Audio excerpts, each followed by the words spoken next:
स्वागत है आपका हमारे YouTube चैनल कॉमर्स के गुरु में। फ्रेंड्स, ये काफ़ी स्पेशल वीडियो है। जैसा कि हमने भी पिछले वीडियोस में डिस्कस किया था कि पेपर के में जो बिजनेस जैसा जो पेपर है, थ्योरी जो सब्जेक्ट है, उसका आंसर कैसे लिखना है सीबीएसई बोर्ड के एग्जामिनेशन में, कैसे अपना आंसर प्रेजेंट करना है, कैसे अपनी कॉपीज़ को प्रेजेंट करना है एग्जामर के सामने। ये चीज़ें हम लोग देखी थी। आज उसी का एग्जाम्पल देखते हैं कि मेरे पास है एक टॉपर की कॉपी। सीबीएसई 2017 का टॉपर है ये, ठीक है। और मार्च 16 2017 में इन्होंने एग्ज़ाम कंडक्ट कराया था, जो कि थर्सडे डे था, ठीक है। ये तो आपका पेपर हो गया, पेपर का आंसर हो गया। इसका पेपर क्वेश्चन पेपर आपको लिंक में मिल जाएगा। लिंक मैं आपको लिंक दे दूँगा, आप डाउनलोड कर सकते हो पेपर।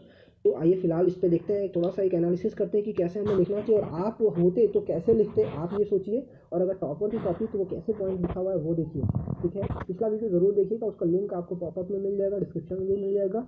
जरूर देखिएगा कि कैसे लिखना है आपको आंसर। आइए देखते हैं इस वीडियो को आगे। सबसे पहला क्वेश्चन है कि सुपरविजन क्या होता है as an element of directive, ठीक है। उसमें देखिए इन्होंने आंसर कैसे लिखा है। तो सुपरविजन मीन्स, अब देखिए अंडरलाइन इन्होंने किया हुआ है, supervision means overseeing from what being done by the subordinate and giving the instruction to them to ensure। क्या क्या दो चीज़ें इंश्योर करनी है वो हाईलाइट इन्होंने किया है अलग से दो पॉइंट बना करके, ठीक है। Appointment optimum utilisation of resources, achievement of the work target, जो भी वर्क टारगेट है उसको अचीव करने के लिए हम लोग सुपरविजन करते हैं। तो क्वेश्चन नंबर 1 के बाद हम लोग बात करते हैं क्वेश्चन नंबर 2 की, जहाँ पे हम लोग ये देखेंगे कि जो क्वेश्चन था हमारा फॉर्मल ऑर्गेनाइजेशन और इनफॉर्मल ऑर्गेनाइजेशन के बीच में डिस्क्राइब करिए on the basis of flow of communication. तो आप देखिए कि इन्होंने कैसे डिस्क्राइब किया है, काफ़ी अच्छे से। आपका कंटेंट पे यहाँ पे फोकस है और हमने टेबल पे उतना फोकस नहीं किया है, ठीक है। तो हम लोग इस तरीके से लिख सकते हैं, अंडरलाइन जरूर करिएगा जो आपके इंपॉर्टेंट टर्म्स हैं, ठीक है। यहाँ पे फॉर्मल और फॉर्मल ऑर्गेनाइजेशन का डिस्क्रिप्शन हम लोगों ने यहाँ पे इस तरीके से ईजिली वे में दे दिया। अब हम लोग आते हैं जरा क्वेश्चन नंबर 3 पे, ठीक है। मैं जैसा कि मैंने पिछले वीडियो में बताया था आपको कि ज़रूरी नहीं है आप अगर सीरियल में ही आंसर दो। अगर आ रहा है तो दैट्स गुड।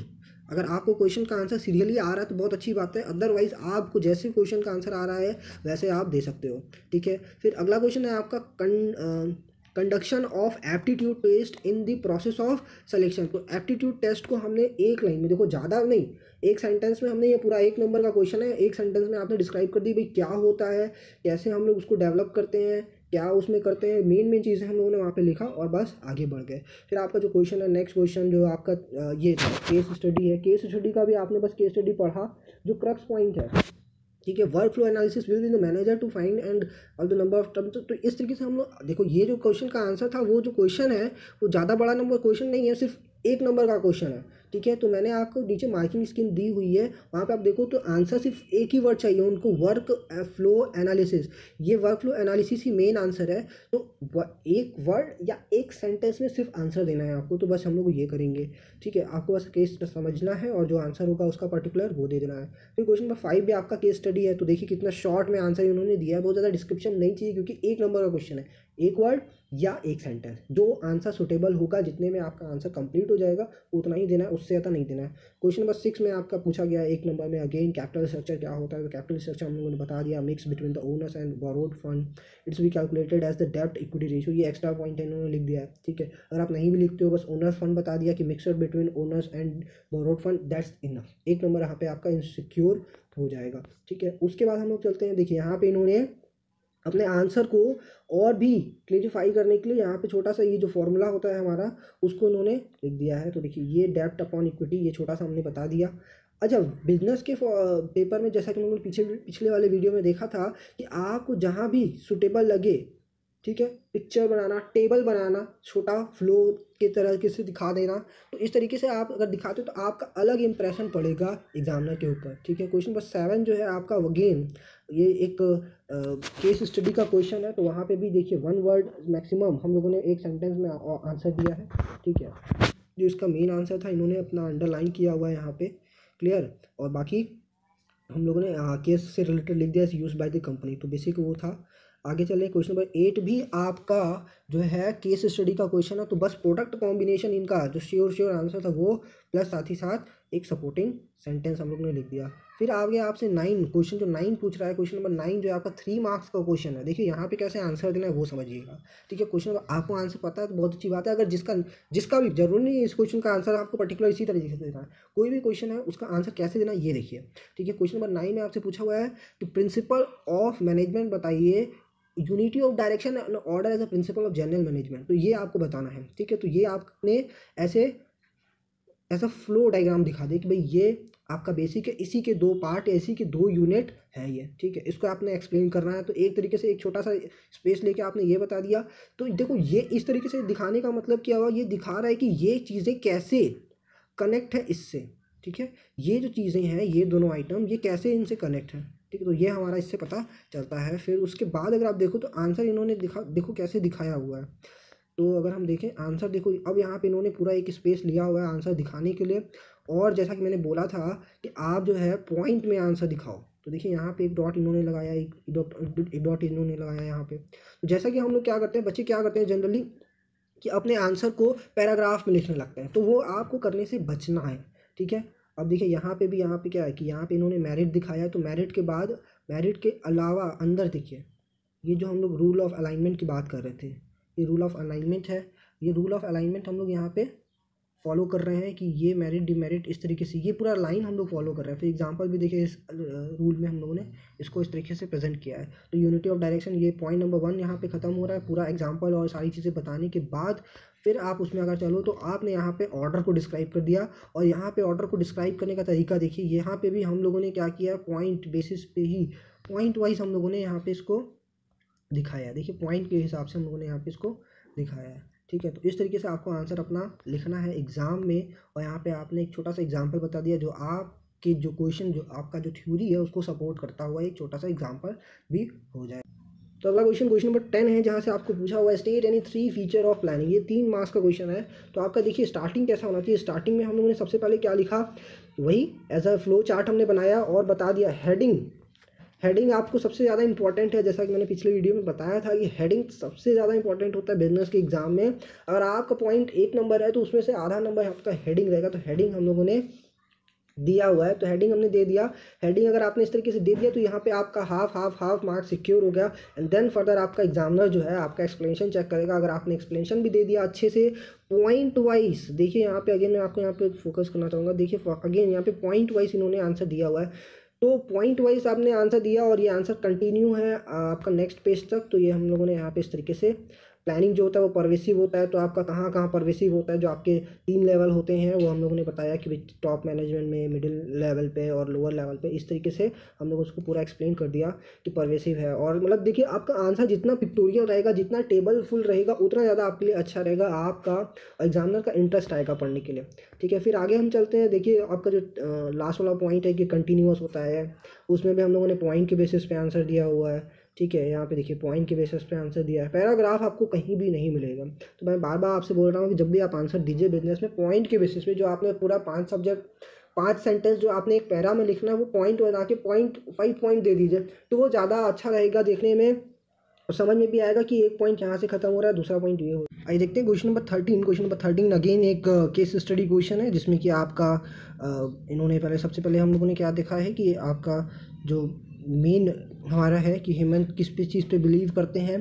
तो ये सोशल मार्केटिंग कॉन्सेप्ट पे बिलीव करते हैं। देखिए अगर आपका केस स्टडी का क्वेश्चन है तो जो आपका जो मेन क्रक्स होता है क्वेश्चन का, तो वो आइडेंटिफिकेशन करना बहुत ज़रूरी है। उस पर आपका 1 नंबर लिखा होता है, ठीक है। 1 नंबर हाफ मार्क्स उस पर डिपेंड होता है। एंड देन फर्दर अगर हम उस पर फीचर्स उसका और भी उसके थ्योरीज अगर वो सब जानते हैं, उसके कॉन्सेप्ट पूछते हैं, तो उस पर आपके मार्क्स होते हैं। फिर आपसे और भी टेक्निक पूछा गया है, तो मार्केटिंग कॉन्सेप्ट, सेलिंग कॉन्सेप्ट, वो सारे तो हम लोगों ने बताया। तो फिलहाल तो एक चीज़ वो बता दी जिसपे कि हमारा मार्क्स सिक्योर हो गया। एंड देन हम लोगों ने फर्दर यहाँ पे इस तरीके से किया हुआ है, लिखा हुआ है इसकी कॉपी में। तो आप इस तरीके से लिख सकते हो अपना आंसर। यहाँ पे भी अब आप देखो तो यहाँ पे पॉइंट और अलाइनमेंट किस तरीके से फॉलो हुआ है, ठीक है। अलाइनमेंट देखिए कि कैसे फॉलो हुआ है। अलग अलग लोगों की बात कही हुई है, गुड्डू किस पे बिलीव कर रहे हैं, तोशिता किस पे बिलीव कर रही हैं। फिर देखिए इस तरीके से इन्होंने अलाइनमेंट फॉलो किया। यहाँ पे अगर उन सब की बात की तो उसके बाद अगर इस पैराग्राफ का एक जो सब डिवीज़न हो सकता है तो उन्होंने ऐसे दिया, ठीक है। आपको ये नहीं करना है कि यहाँ पे एक पैराग्राफ लिखा और हमने यहीं पे वो आंसर भी लिखना शुरू कर दिया। मेन फोकस कहाँ पे होता है, मेन मेरा स्टार्टिंग का पॉइंट क्या होती है, वो सब चीज़ें। तो आपको यहाँ पे अलाइनमेंट का भी ध्यान देना है अपने आंसर को लिखते समय। क्वेश्चन नंबर 14 में आपसे पूछा हुआ है कि ये जो ऋषितोष है वो कौन से लेवल पे काम कर रहा है। तो सबसे पहले आपने डिस्क्राइब कर देना है कि वो कौन से लेवल पे काम कर रहा है। तो ये देखिए इन्होंने ऐसे इस तरीके से डिस्क्राइब कर दिया, मिडिल लेवल ऑफ मैनेजमेंट में वो काम कर रहे हैं और उसके फंक्शन क्या है, ठीक है, वो हम लोगों ने यहाँ पे पॉइंट नंबर बी में इस तरह फंक्शन लिख करके डिस्क्राइब कर दिया। अगेन देखिए मैं आपका हाईलाइट करना चाहूँगा कि अलाइनमेंट इस तरीके से कैसे फॉलो हुआ है। तो इस तरीके से अगर हम अलाइनमेंट फॉलो करते हैं तो आपका आंसर देखने और समझने में कितना अच्छा लगेगा। ठीक है, क्वेश्चन नंबर 15 जो है वो भी अगेन आपका केस स्टडी का क्वेश्चन है। क्वेश्चन नंबर 15 जो है उसमें भी आपसे ये पूछा हुआ है कि टेक्निक ऑफ साइंटिफिक मैनेजमेंट। तो यहाँ पे पहले हम लोगों ने स्टार्टिंग में एक छोटा सा टेबल के थ्रू बता दिया कि किस तरीके से मेरा जो टू डिस्क्रिप्शन है वो बता दिया कि भाई टाइम स्टडी है और मोशन स्टडी है। आपको कोई भी दो टेक्निक बतानी है कि हम लोग साइंटिफिक कौन से दो मेथड्स यूज़ होते हैं आपके साइंटिफिक मैनेजमेंट में, तो ये दो हम लोगों ने डिस्क्राइब किया हुआ। तो time management, simplification of work, ये हम लोगों ने डिस्क्राइब किया। अब यहाँ पे देखिए जो डिस्क्रिप्शन है यहाँ पे आपका एक अलाइनमेंट ये हुआ और दूसरा अलाइनमेंट ये है, और इसका जो आंसर है देखो कि पॉइंट वाइज हम लोगों ने दिखाया है, पैराग्राफ नहीं लिखा। तो पॉइंट वाइज आपके लिखने से और जो मेन पॉइंट है उसको अगर हम अंडरलाइन करते हैं तो एक अलग इंप्रेशन पड़ता है आपका एग्जामिनर के ऊपर। ठीक है, फिर आपका उसके ऑब्जेक्टिव हम लोगों ने बता दिया। ठीक है, अगर टाइम स्टडी हम लोग करते हैं, सिंप्लीफिकेशन ऑफ वर्क हो गया, मोशन स्टडी हो गया, तो हम लोगों ने इस तरीके से पूरा बता दिया। फिर आपका आ रहा है प्लानिंग के टाइप्स क्या होते हैं। प्लानिंग का जो आपका वो क्वेश्चन यहाँ पे आपका सीधा पूछा हुआ है कि give the meaning of strategy and rule as a type of plan. तो हमने पहले तो आपका ये स्ट्रेटजी क्या होती है उसको बता दिया। ठीक है, एंड देन उसके बाद हम लोगों ने उसका मीनिंग बता दिया कि उसको भी हम लोगों ने देखिए यहाँ पे पॉइंट वाइज दे दिया, अब एग्जाम्पल के हिसाब से दे दिया। और मेजर स्ट्रेटेजी डिसीजन क्या हो सकता है तो वो हमने एग्जाम्पल के हिसाब से वो चीज़ें बता दी। तो इस तरीके से आप अपना आंसर एक्सप्लेन भी कर रहे हो प्लस एग्जाम्पल देकर के आप अपना कॉन्सेप्ट भी बता रहे हो कि हाँ मेरा कॉन्सेप्ट क्लियर है, और आपने उस टॉपिक को अच्छे से डिस्क्राइब कर दिया। तो ये आपने स्ट्रेटेजी डिफाइन किया। अगेन नेक्स्ट पेज पे हम लोग रूल डिफाइन कर दे रहे हैं। तो आप आराम से इस पेज ले करके अच्छे से लिख सकते हो। हम लोग को क्या करना है कि कोशिश ये करना है कि हर पेज पे एक एक टॉपिक हम लोग डिस्क्राइब करें अगर वो बड़ा टॉपिक है तो। ठीक है, तो एक पेज पे हमने स्ट्रेटेजी डिस्क्राइब कर दिया पूरा, उसका मीनिंग, एग्जाम्पल और सारी चीज़ें। उस दूसरे पेज पे हम लोगों ने क्या किया, रूल। और देखिए क्या हो रहा है कि उस पेज पे भले ही 4-5 2 लाइन छूटी हुई है, हमने वहाँ पे स्टार्टिंग नहीं की। ठीक है, यहाँ पे आपका पेज छोटा हुआ है, लाइन छोटा हुआ है इतना, लेकिन हमने यहाँ पे स्टार्टिंग नहीं किया दूसरा क्वेश्चन, क्योंकि ये थोड़ा सा कर तो सकते हैं और दो इस तरीके से आपका थोड़ा सा अच्छा नहीं लगेगा देखने में। ठीक है, आगे चल रहे हैं। क्वेश्चन आपका फिर कैजुअल कॉलर है वो क्या होता है, उसकी भी सारी चीज़ें हम लोगों ने यहाँ पे डिस्क्राइब की हैं। ठीक है, कैजुअल कॉलर आपका जो इंटरनल सोर्स होता है उसको हम लोगों ने यहाँ पे डिस्क्राइब किया है, और आपके बाद उसके बाद ढेर सारी चीज़ें उसमें डिस्क्राइब कर दिया है हम लोगों ने। फिर और भी डिस्क्राइब इन्होंने लेबर कॉन्ट्रैक्टर को डिस्क्राइब किया हुआ है। तो जैसा कि क्वेश्चन आपका पूछा हुआ था कि एक सेकेंड, ये देखिए कैजुअल कॉलर्स और labour contractors as external source of equipment बताइए क्या होता है। तो यहाँ पे सॉरी ये एक्सटर्नल लिखा हुआ है, तो इस तरीके से आपने यहाँ पे डिस्क्राइब कर दिया है। फिर है आपका एलोकेटिव फंक्शन पूछ रहा है। एलोकेटिव फंक्शन ये जो क्वेश्चन है ये है आपका एक केस स्टडी अगेन। तो सबसे पहला पॉइंट नंबर 1 में हमने बता दिया कि ये जो पूरा डेडिकेटेड केस स्टडी है वो कौन से पॉइंट पे है, तो हमने ये बताया। फिर उसके बाद हम लोगों ने उसके फर्दर जो भी आपकी रिक्वायरमेंट है, पॉइंट नंबर ए और बी में क्वेश्चन का आंसर मांगा, तो पॉइंट नंबर ए और बी में हम लोगों ने आंसर दिया है। फिर मनी मार्केट और कैपिटल मार्केट का डिस्क्राइब कर दिया, क्योंकि इसमें पूछा हुआ है give any 3 point of difference between the two. ठीक है, आपसे डायरेक्टली नहीं पूछा, इनडायरेक्टली पूछा हुआ मनी मार्केट और कैपिटल मार्केट का 3 डिफरेंस। तो हम लोगों ने 3 डिफरेंस, पार्टिसिपेट कौन करता है, ड्यूरेशन क्या होता है, और लिक्विडिटी के बेसिस पे 3 पॉइंट हम लोगों ने डिस्क्राइब किया। और अगेन यहाँ पे भी पॉइंट वाइज हम लोगों ने आंसर दिया हुआ है, अपना एग्जाम्पल, वो सारी चीज़ें। ठीक है, तो इस तरीके से आपको आंसर देखना है। देखिए अगेन आप यहाँ देखो तो आप देखोगे कि डेमोक्रेटिक लीडरशिप स्टाइल का हम लोगों ने एक चार्ट बना दिया है छोटा सा, जिसपे कि हम लोग अपना डिफाइन कर पा रहे हैं कि ये चीज़ें क्या होती हैं। ठीक है, तो डेमोक्रेटिक का हम लोगों ने डिस्क्राइब कर दिया क्वेश्चन नंबर 19 में कि भाई मैनेजमेंट कैसा होता है, उसका जो लीडरशिप स्टाइल है उसमें कैसी चीज़ें फॉलो होती हैं, तो ये डिस्क्राइब कर दिया। ठीक है, अगर आप इस तरीके से डिस्क्राइब करते हो तो एग्जामिनर पे एक अलग इफेक्ट पड़ेगा। ठीक है, उसमें वैल्यूज़ बता दिया हम लोगों ने, वो सारी चीज़ें बता दी। फिर आगे चलो क्वेश्चन नंबर 20, यहाँ पे भी आपने डिस्क्राइब किया हुआ है, आंसर जो दिया हुआ है इस तरीके से ही दिया है। सबसे पहले तो बोल रहा है क्वेश्चन में कि जो गिवन पैराग्राफ है उसमें क्या रूल फॉलो है, तो लिबरलाइजेशन हम लोगों ने, लिबरलाइजेशन का हम लोगों ने डिस्क्रिप्शन दे दिया, फिर उसका मीनिंग डिस्क्राइब कर दिया है। फिर आपका ग्लोबलाइजेशन है वो सब चीज़ें हम लोगों ने बता दिया। फिर पॉइंट नंबर 2 का ठीक है। आप देखो कि हम लोगों ने कैसे फ्लो चार्ट के थ्रू, फ्लो टेबल के थ्रू हम लोगों ने इस चीज़ों को डिस्क्राइब किया। और फर्दर ये हेडिंग हो गई आपकी, ठीक है। जैसा कि मैंने बोला हुआ है हेडिंग पे आपका नंबर फिक्स रहता है, तो हेडिंग हमने इसका इस तरीके से डिस्क्राइब कर दिया। फिर उसके बाद हम लोगों ने अलग अलग हेडिंग को अलग अलग डिस्क्राइब किया हुआ है। फिर है आपका इंपॉर्टेंस ऑफ कंट्रोलिंग, देख सकते हैं आप किस तरीके से हम लोगों ने बताया हुआ है उसको। इंपॉर्टेंस ऑफ कंट्रोलिंग में पहले सारे जितने भी पॉइंट है आपको इस तरीके से डिस्क्राइब करना है। ज़रूरी नहीं यही तरीका हो, आपको जैसा सूटेबल हो, आप एग्जाम में जैसा आप फाइंड कर सकते हो अपने आप को कंफर्टेबल, वैसा करो। और फिर हर पॉइंट को हम लोगों ने यहाँ पे डिस्क्राइब किया, तो इस तरीके से आप मार्क्स सिक्योर करने में अपने नंबर गेन कर सकते हो, ठीक है। यहाँ से आपका नेक्स्ट बी पेज स्टार्ट हो जा रहा है। फिर हम लोगों ने सारी चीज़ें यहाँ पे आगे अगर हम लोग चलें देखें तो 24 क्वेश्चन नंबर 24 में आप देखो तो ये पूछा हुआ क्वेश्चन कि factors affecting working capital requirement, कोई भी 4 फैक्टर बताना है। तो देखिए यहाँ पे हमने डिस्क्राइब कर दिया और यहाँ पे देखिए इस तरीके से हमने उसको बोल दिया कि कहाँ पे ज़्यादा कहाँ पे कम चाहिए अगर ये फैक्टर अफेक्ट होते हैं। तो ये हम लोगों ने देखा कि on the basis of scale of operation को इस तरीके से हमने ये टेबल फॉर्म में बता दिया। अब पॉइंट नंबर 2 में बिजनेस साइकिल के बेसिस पे हम देख सकते हैं आपका दो केस है कि बिजनेस साइकिल अगर आपका बूम चल रहा है तो आपको मोर कैपिटल चाहिए, डिप्रेशन में जा रहे हैं हम लोग तो लेस कैपिटल चाहिए। सीजनल फैक्टर है उसके बेसिस पे हमने बता दिया कि कब मोर चाहिए कब लेस चाहिए।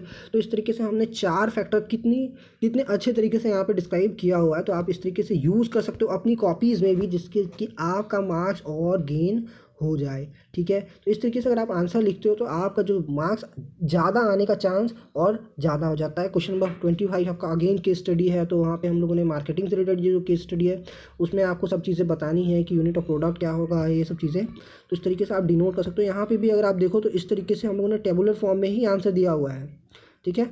टेबुलर फॉर्म में आंसर देने से आपका फ़ायदा ये होगा कि लुक अच्छा आता है प्रेजेंटेशन, और क्लियर हम लोग डिस्क्राइब कर जाते हैं और एग्जामिनर को भी ईजी होता है नंबर देना कि भाई बच्चे ने सारी चीज़ें एक्सप्लेन की हुई है अच्छे से, ठीक है। तो ये था फिलहाल इस वीडियो में, और जुड़े रहिए हमसे ताकि हम आगे भी अच्छे वीडियोज़ आपके लिए लेके आएँ। और फिलहाल इस वीडियो में इतना ही, मिलते हैं अगले वीडियो में।